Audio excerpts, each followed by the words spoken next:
I'm especially pleased to be chairing today's event, which really tackles an issue that's very dear to my heart, and that is the gender pensions gap.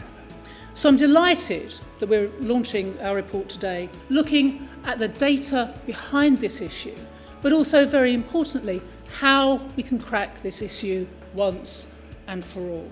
I think one of the things that really comes out of the report is just the persistence of the gender pensions gap. But I think for me, one of the really, really telling statistics that comes out is the one that shows at age 60, a woman could be, on average, over £100,000 a year worse off than her male counterpart. And it's really about time we tackled it.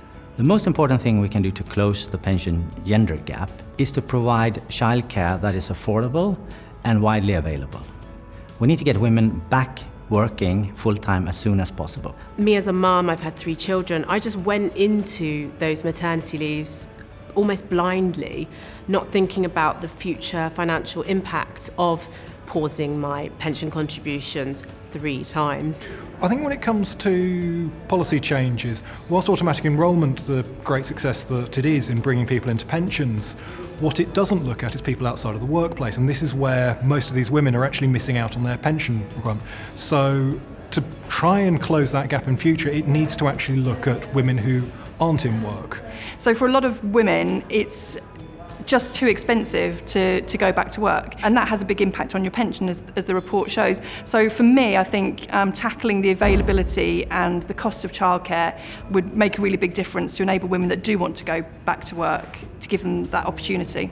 For women who are carers and either out of the labour market or in the labour market on very low rates of pay, they should get a credit towards their private pension pot for the period of caring, so at least when they're out caring, they don't lose a contribution going into the pot.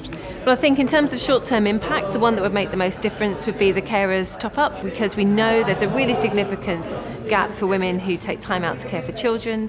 We know it's perfectly possible, it's doable within the system to credit that caring time and make sure that their employee pension schemes are topped up. I'd like to see the lower qualifying earnings limit removed. That £6,136, the first slice of your earnings which doesn't count for pensions today, means that nobody is getting the fabled 8% contribution, and the statistics we've seen today show that for men it's 6%, not 8%, and for the median woman it's only 4%. We still have a system where many women are still left vulnerable, and I think the key kind of takeaway from that is that we need to be communicating with younger women to let them know that they need to be saving as much as possible, as early as possible, to try and bridge that gap.